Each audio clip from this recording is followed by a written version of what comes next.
Hi, this is Mrs. Villette. Welcome to the Section 9.4 lecture video. In this section, we explore exponential growth and decay functions. This is one of the great applications of exponential. Recall that something that distinguishes an exponential function is having the same growth factor or decay factor over regular time periods. So for example, something that doubles every year or halves every 2 years, that would be an example of an exponential function. In the case of something that's growing, we'll call it exponential growth. In the case of something that's decreasing, we'll call it exponential decay. There are lots of real-world examples, such as population, bacteria, viruses, radioactive substances, etc. Let's examine this in more detail. What we need to recall from the last section is that all exponential functions where the base, the b, is greater than 1 will exhibit exponential growth, like we see here. All exponential functions with a base between 0 and 1 will be decreasing, and we'll call that exponential decay. So it's decreasing as we read from left to right. Our first objective is to model exponential growth. Our formula is going to look somewhat like the compound interest formula. So a quantity that it grows or decays at the same percent at regular time periods is said to have exponential growth or decay. With exponential growth, we're going to have an initial amount, which we'll call C. Then we'll have a growth factor called 1 plus R, where the 1 represents 100% and the R represents the growth rate. So for example, we talked about the property assessment example in Texas where the growth rate was 10%. And then X is the number of time intervals. This is a formula that you need to memorize. So add that to your list of things to memorize. Let's do an example. In 2005, a town named Jackson had a population of 15,500 and it was consistently increasing by 10% per year. If this yearly increase continues, predict the city's population in 2025. Round to the nearest whole number. Before we go straight to finding the formula for the population in the year 2025, let's just see if we can understand how that formula works. Let's call t equals 0 the year 2005. So we could use function notation to say the population in year 0 is 15,500. Now the next year, 1 year later, the town should have grown by 10%. And we can model that by saying 15,500 multiplied by 1.10. The reason we're using 1.10 is we want to account for the initial 100% of population plus the 10% increase. And then P of 2, so 1 year after that, would be the population we had in year 1, 15,500 times 1.10, and then we would take that and increase it by 10%. So notice now we have 15,500 times 1.1 squared. And then each year we would continue to multiply by 1.10, or 110%. And what that would do is it would just keep changing the value of the exponent. So notice P of 2 has a square in the exponent. P of 3 would have a cube, and so on. Now we don't actually need to know what the population is in year 2007 in order to predict what it is in 2025. We just need to know how many time intervals have passed. So looking at the slide again, when we said that t equals 0 was 2005, then we need to figure out that 2025 is 20 years later, so that's t equals 20. So the population after 20 years will be our initial population, 15,500, multiplied by 1.10 to the 20th. Now I've used Desmos or any graphing calculator to enter this in, and if you're using Desmos, you're going to use this a to the b button to get that exponent. And the value I get is approximately 104,276. Since we're talking about population, we want to round to the nearest whole number.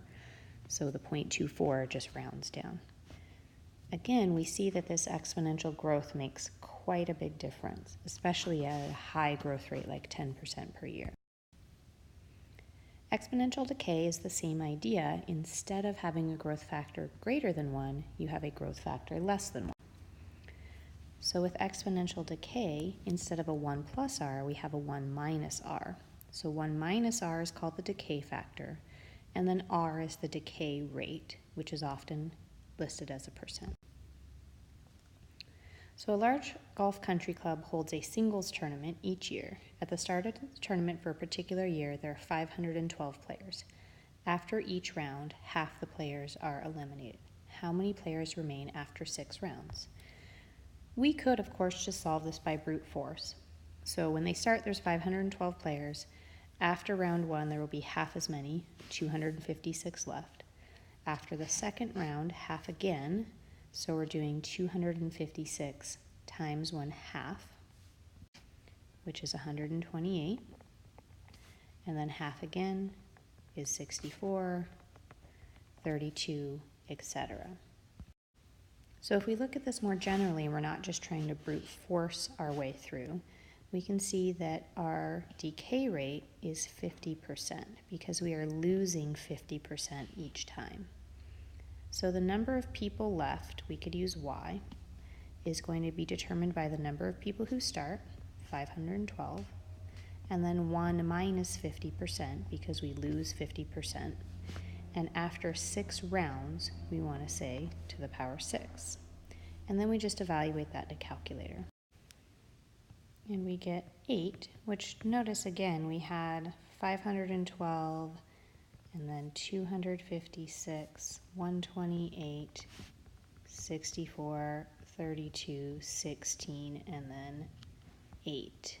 If we had just followed them down. This was at the start, so round 0, 1, 2, 3, 4, 5, 6 rounds, there would be 8 players left. Another example of exponential decay is half-life. So the half-life of a substance is the amount of time it takes for half of the substance to decay. We have an example here where we have DDT, which is a pesticide that was banned in 1972. It has a half-life of approximately 15 years. Now in this context, what this means is every 15 years, about half of what is there will still be effective. So if a storage unit had 400 pounds of DDT, find out how much DDT is remaining after 72 years. Now notice 72 is not a multiple of the half-life, so we won't be able to solve this problem by brute force. If it had said 75 years, we could do this, but 72 years, we actually have to use the formula. So we're going to look at how many half-lives have passed. We'll put that in this row labeled years pass. That should actually say past. So we've had 15 years is 1 half-life, 30 years is 2 half-life, 40 years 3, 60 years 4, 75 years, and so on. Notice that 15 years passing is equivalent to 1 half-life. 30 years is 2 half-lives, 45 is 3, and so on. So we can easily see after 1 half-life, we will have half of the 400 pounds, or 200, and then 100, then 50, 25, 12.5, and so on. Our answer for 72 years is somewhere in the middle here and probably closer to this answer. So somewhere between 25 and 12.5. How do we find exactly? Well, if we want to figure out where it sits, we're going to take 72 years, that's how many years have passed, divided by 15 years per half-life. And that tells us that we have 4.8 half-lives. When we evaluate this, then we're going to say, let's use A for the amount. We start initially with 400 pounds. And then we're doing half the original amount each time, so we'll use a decay factor of 1/2. And we'll raise it to the power 4.8 because that's how many half-lives have passed. Then we evaluate this in a calculator. And the value that we got is approximately 14.36 pounds.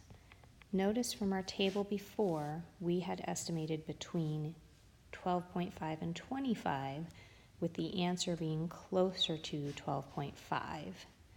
And that is what we got. 14.36 pounds is what is left. On the last slide here, you can go ahead and cross off this. This was just bad copying and pasting. The general form of our half-life equation, I wanted to give that to you, is f of x equals c times 1 minus r to the x over h, where h is the half-life in years. You should have some space somewhere on your notes to do just a little bit further exploration. And what I want to do is talk about the effective growth rate and effective growth factor.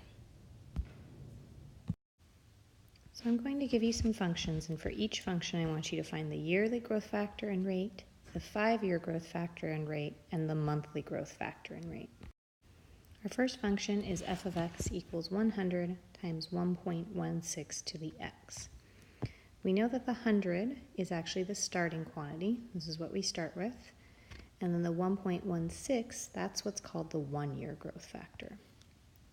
So if I think about plugging in 1 into just this part, I would have 1.16 to the 1, that would be 1 year. So the 1-year growth factor is 1.16, and the 1-year rate is 16%. Now, if I want to find the 5-year growth factor, then I need to look at 1.16 to the 5th, which is approximately 2.1003. So the 5-year factor is 2.100, but the 5-year rate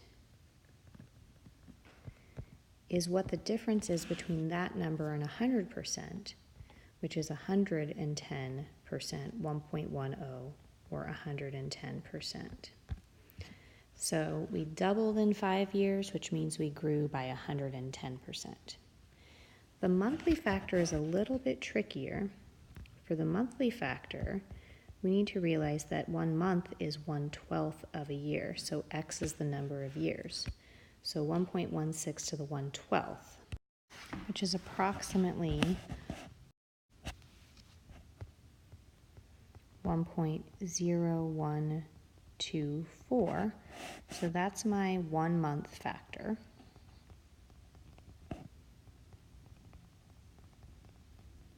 And my monthly growth rate is the difference between my growth factor and 1. I can easily just see that I can chop off the 1. So 0.012 or 1.24% is my monthly growth rate.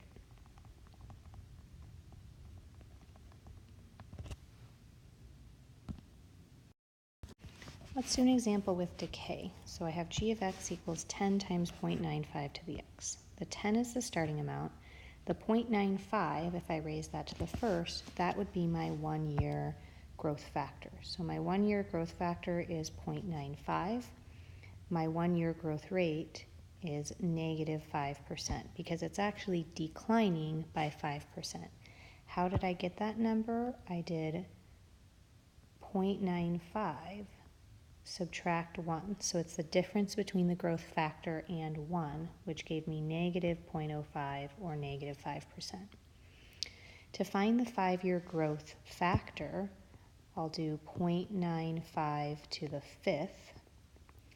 And then to find the rate, I will subtract 1 from that number. And you can see that I've done these calculations off to the side. So the 5-year growth factor is 0.7738, and the growth rate is -22.62%. I'm just rounding to the nearest hundredth on the decimal place. So that's this number here converted to a percentage, and then our growth factor is the 0.95 to the 5th. If I want to do the monthly factor, I need to raise it to the 1/12 because a month is 1/12 of a year. And then for the rate, I need to subtract 1 from that answer. So our monthly factor is 0.9957.